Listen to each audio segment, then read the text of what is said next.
Welcome, students. Today is the lecture number 6 from the chapter of electric charges and field, and the topic is electric field. Uh, in the previous lecture, we have studied about the Coulomb's law, and in the Coulomb's law, we have learned that the force exerted by a charge on another charge is given by F is given by 1 by 4 pi epsilon naught. Let us say the charges are Q and Q, and so we can write that the electrostatic force between these two charges, which are separated by distance r, is equal to 1 by 4 pi epsilon naught dot Q into Q divided by r square.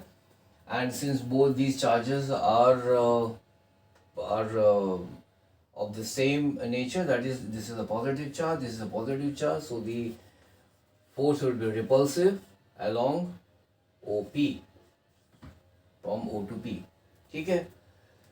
So this is what we have studied in the previous lecture, that the electrostatic force between the two charges is given by this formula.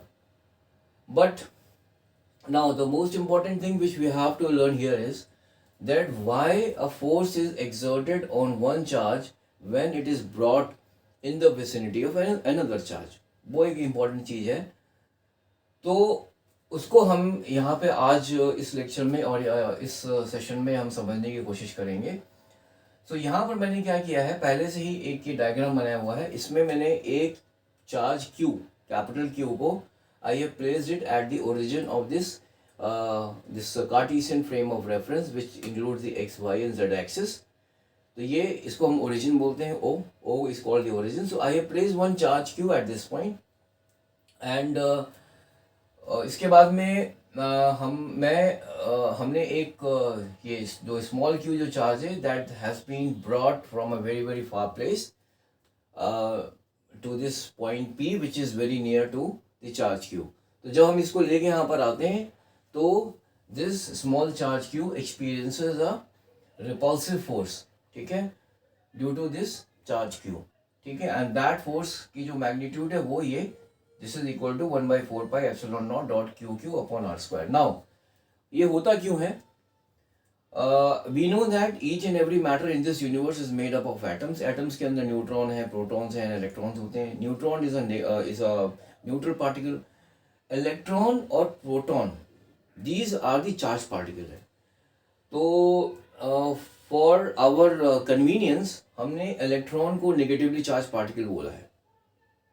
अगर electron को negatively charge particle बोला है, इसका मतलब क्या है कि वो जो पार्टिकल है ना, वो अपने चारों तरफ एक इलेक्ट्रिक फील्ड जो है जनरेट करता है, और यू कैन से एक फील्ड जनरेट करता है जिसके अंदर अगर हम कोई दूसरा कोई चार्ज लेके आ जाएं, ठीक है, कोई एक चार्ज लेके आ जाए, it can be a charge particle और it can be a neutral particle also.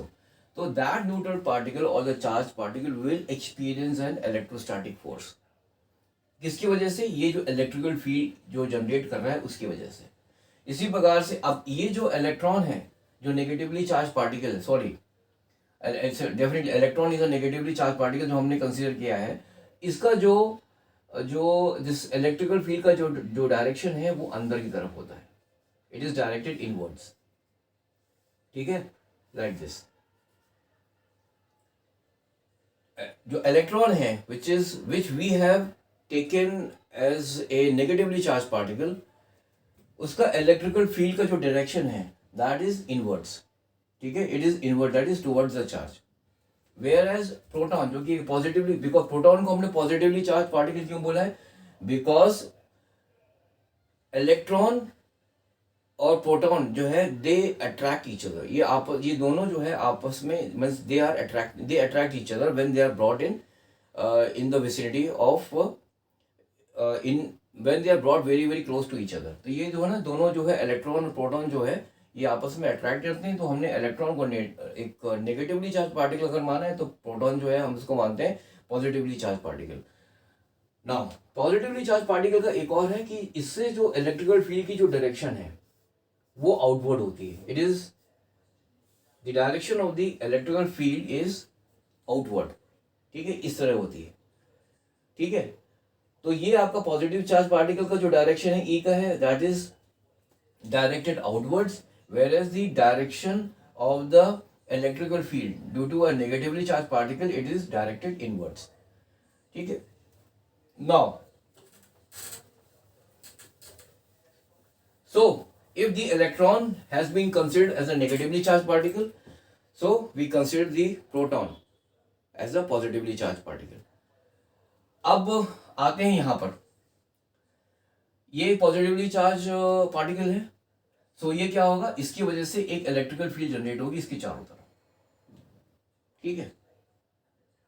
दी अब इसकी अगर हम इलेक्ट्रिकल फील्ड के अंदर मान लीजिए चारों तरफ एक इलेक्ट्रिकल फील्ड जनरेट हो रही है ऐसे करके, लाइक दिस, तो अगर इसके अंदर हम कोई भी एक पार्टिकल लेके आते हैं, whether it is a neutral particle और अ चार्ज पार्टिकल, तो what happens that by virtue of that electrical field, वो जो पार्टिकल हम जो बहुत the particle which we have brought from a very very far place in the electrical field of that charge, it experience an electrostatic force. अब ये जो force का जो डायरेक्शन होता है, it depends on the type of the charge which has been brought into this field.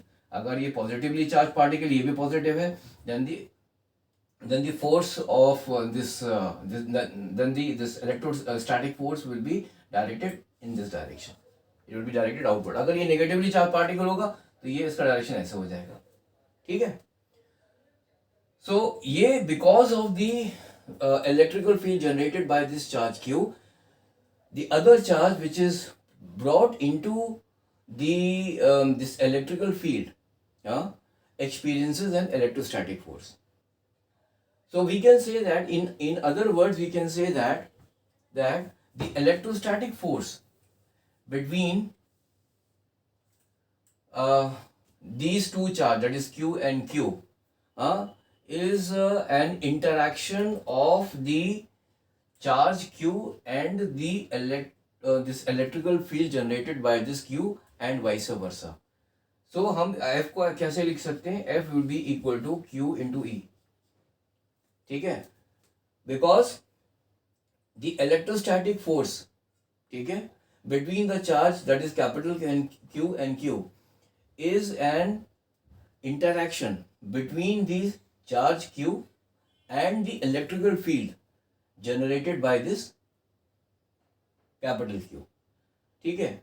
मतलब कहने का मतलब ये है कि ये जो फोर्स लग रही है, दैट इलेक्ट्रोस्टैटिक फोर्स जो उसके ऊपर इस चार्ज के ऊपर लग रही है, that depends on the intensity of the electrical field in which it is lying.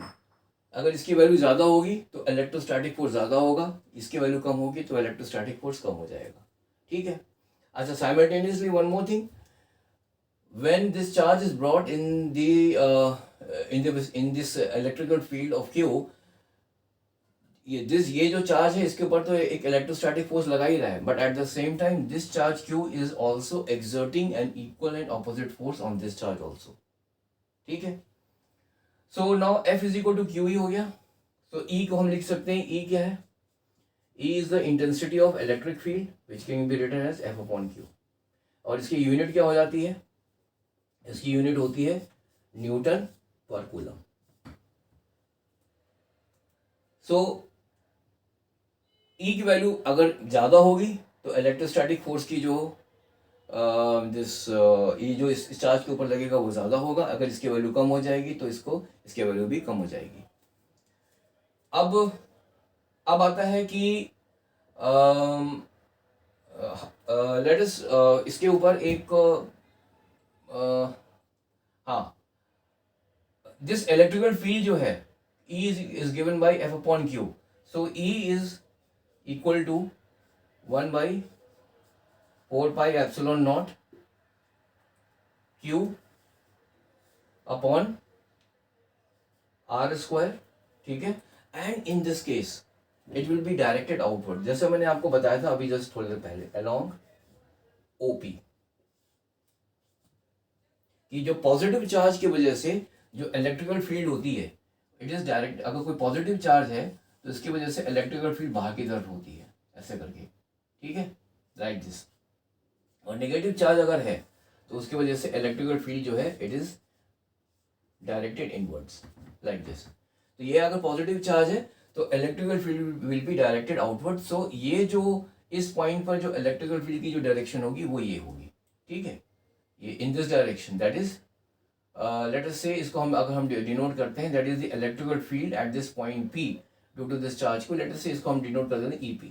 So the EP will be directed, that is the direction of EP will be this one, ठीक है, that is along OP, along OP, वही मैंने यहाँ पे लिख दिया है। So the electrical field on the charge Q, उसका मैग्नीट्यूड ये हो जाएगा, ठीक है, and the direction will be around OP, ठीक है। अब हम आते हैं एक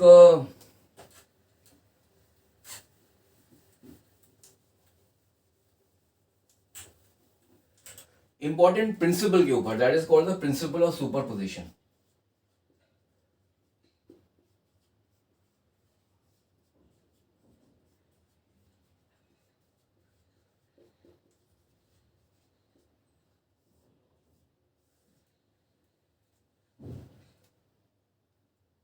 so the principle of superposition जो है ये कहता है कि अब जैसे मैंने यहां पर बनाया हुआ है, I have taken again, I have take, ये आपका x हो गया, ये हो गया आपका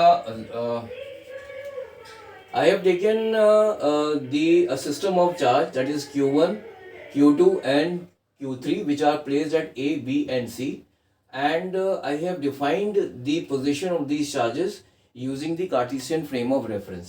That is, ये आपका x हो गया, ये y हो गया और ये आपका z डायरेक्शन हो गई, and this is the point of origin. तो मैंने इन जो एक सिस्टम ऑफ चार्ज लिया है जिसमें मैंने 3 चार्जेस लिए हैं Q1, Q2 एंड Q3, और इनकी मैंने पोजीशन डिफाइन की है with the help of the Cartesian frame of reference. So Q1 का जो ये आपका पोजीशन वेक्टर है वो R1 है, that is position vector of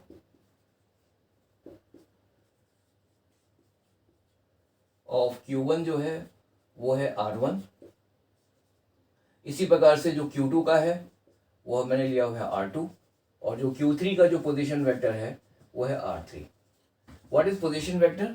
position vector defines the position of that particle with reference to the Cartesian frame of reference. अभी ma'am let us say ये एक कोई चार्ज है, it is lying in the XY plane, ठीक है, for example. सो इसके जो coordinates हो जाएंगे, इसका जो पोजीशन वेक्टर है, अगर मैंने इसको R1 लिखा है तो R1 can be written as, अगर मान लीजिए इसके कोऑर्डिनेट्स है x1 y1, ठीक है, तो ये क्या हो जाएगा x1 I plus y1 j।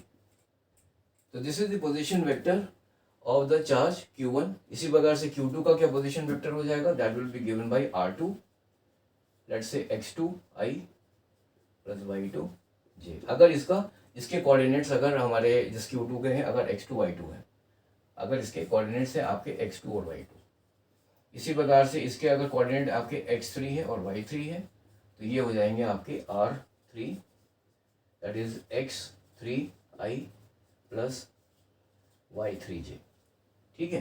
तो ये उनके हो गए position, this is the position vector which defines the position of that particle with reference to the Cartesian frame of reference, ठीक है। तो ये हमने इसको मैंने डिनोट किया है R1 से, position vector of Q1 is R1, Q2 is the position vector of R2 is the position vector of Q2 and R3 is the position vector of Q3। ये हो गया, and I have also defined the position vector of this point P as RP। Point P का जो है जो position vector है वो मैंने लिया है RP। तो using the triangle law of vectors, अगर आप ये ट्राइंगल को ले लो AOP, अगर इसमें लोगे तो ये क्या R1 vector plus AP vector will be equal to OP vector, ठीक है। सो AP कितना हो जाएगा, will be equal to OP। OP को हमने क्या लिया हुआ RP minus R1। So this can also be written as R, मैं इसको ले लेता हूँ R1P, 1 को मैंने पहले, दैट इज 1p का मतलब ये हुआ कि this is the vector of that r1p is the vector which is giving you the direction from a to p. ठीक है, a to p. आप इसको r1p भी लिख सकते हैं.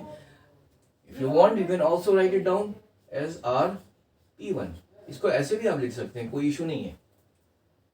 ठीक है, this is how I have designated this vector. I am designating this vector as rp1 भी कर सकते हैं, r1p भी लिख सकते हैं, कोई इशू नहीं है, दोनों ही ठीक है.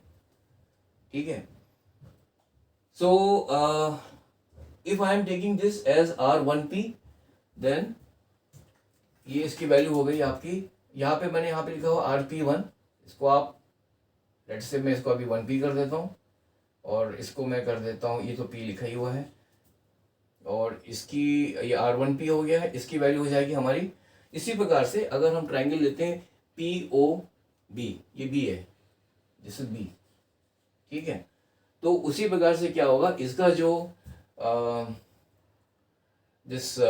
ये जो वेक्टर है दैट इज BP, इसकी वैल्यू हो जाएगी rp2.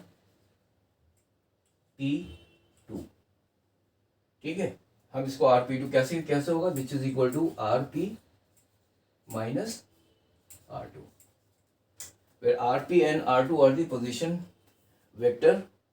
rp is the position vector of point p and r2 is the position vector of this that is the position vector of the charge q2 at b. ठीक है, q2 को मैं यहाँ, ये q2. ठीक है, ये हो गया. सो इसको हम लिख सकते हैं r that is equal to, हम चाहें तो we can write it down as r.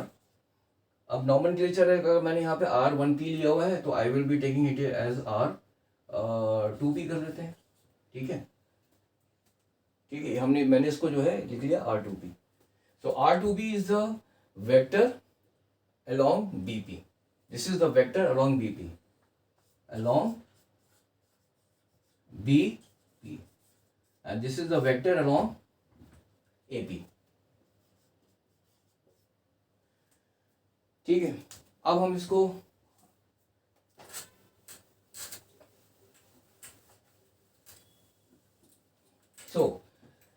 ये वेक्टर हो गया मेरा r1p हो गया, इसको मैं लिख लेता हूँ वेक्टर r2p, और ये वाला वेक्टर हो जाएगा फिर मेरा ये वाला r3p. ठीक है, ये हो जाएगा लाइक दिस, एंड r3p क्या है, this will be the vector along cp. ठीक है, अब आता है r, ये r1p जो है this is the vector along ap हो गया, and this is the magnitude of this vector is equal to this AP. ये है ना, ये आपका AP है. तो अब इसका अगर मेरे को यूनिट वेक्टर निकालना है तो unit vector will be represented by r cap 1p which will be equal to r vector 1p divided by the magnitude of this vector. तो हमें यहाँ पे यूनिट वेक्टर निकल आएगा.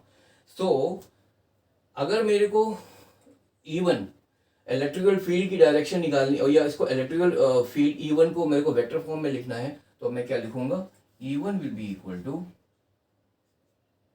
1/4 पाई. मैं 1/4 पाई एप्सिलॉन को मैं k लेके कांस्टेंट लेके लिख रहा हूँ, इसको k लिख देता हूँ मैं. एंड जैसे यहाँ पे ये है मेरा चार्ज Q. ठीक है ना, ये चार्ज, सॉरी नो नॉट, यहाँ पे जैसे ओरिजिन यहाँ पे नहीं चार्ज है, सॉरी चार्ज तो यहाँ पर है मेरा. तो ये हो जाएगा मेरा Q, लेट अस से मैं अगर मैं बात करता हूँ सिर्फ ये E1 की, तो ये हो जाएगा Q1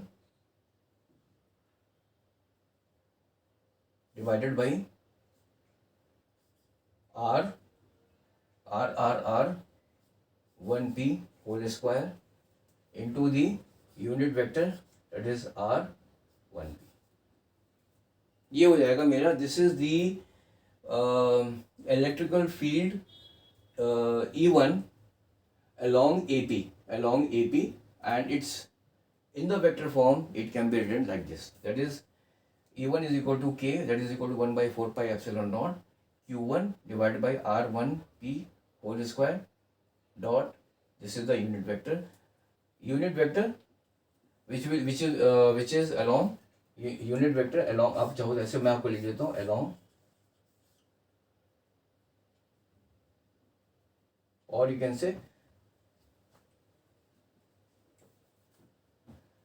from A to P, ठीक है ना. This is the unit vector along AP या from A to P. So this is giving you basically the direction of this one. इसी प्रकार से आप E2 भी लिख सकते हो. K Q1 सॉरी ये हो जाएगा Q2 एंड डिवाइडेड बाई ये हो जाएगा R2P होल स्क्वायर 2P, ठीक है. और E3 भी इसी प्रकार से हम लिख सकते हैं, that is K Q3 divided by R3P whole square unit vector R3P, ठीक है. ये हो गया मेरा. So this is the electrical field at this point due to the charge Q1. This is the electrical field at the point P due to charge Q2, and this is the electrical field at this point P due to the charge Q3. Now,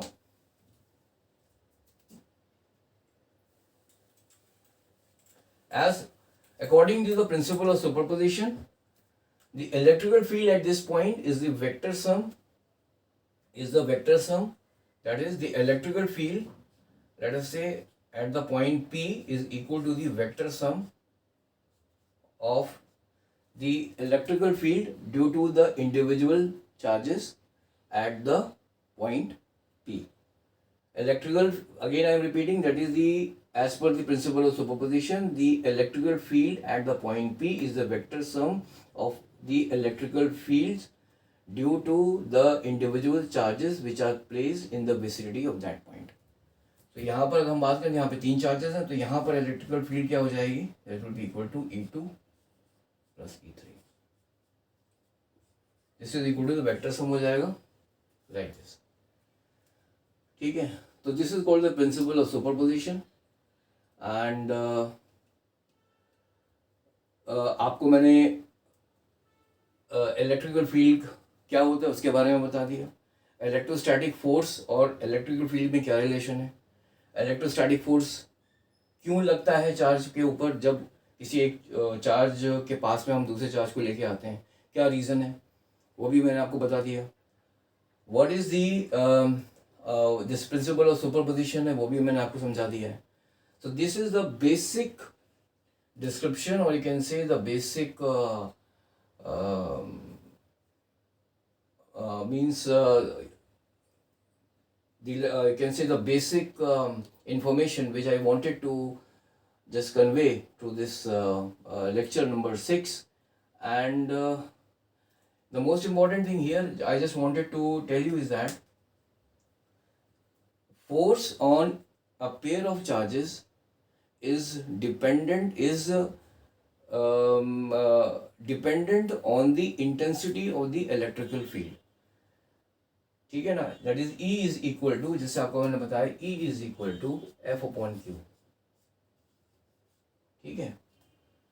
so this is the intensity of electrical field, this is equal to force per unit charge.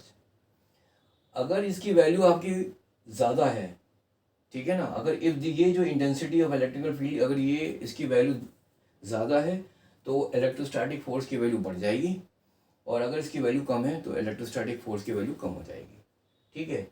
And this is how we find the अच्छा, position vectors के बारे में भी मैंने आपको बता दिया कि what basically is the position vector of any particle, ठीक है, और उसको कैसे डेजिग्नेट किया जाता है, what is the unit vector वो भी मैंने आपको बता दिया. And how we can calculate the value of unit vector, वो भी आप यहाँ से निकाल सकते हैं इस फॉर्मूले को यूज़ करके. सो I think this is all for today's session. In the next session, we will be doing 2 or 3 numerical problems from the same topic, that is the electrical field. And So thank you very much for joining in this session. And one more thing, if you have any suggestions or if you have any query or if you want to know something um, other than this topic also, you can definitely just contact me on my mobile number or my WhatsApp number or my email address also. And I am available from morning till 9 p.m. on all days. And so thank you very much for joining and have a nice day. Bye.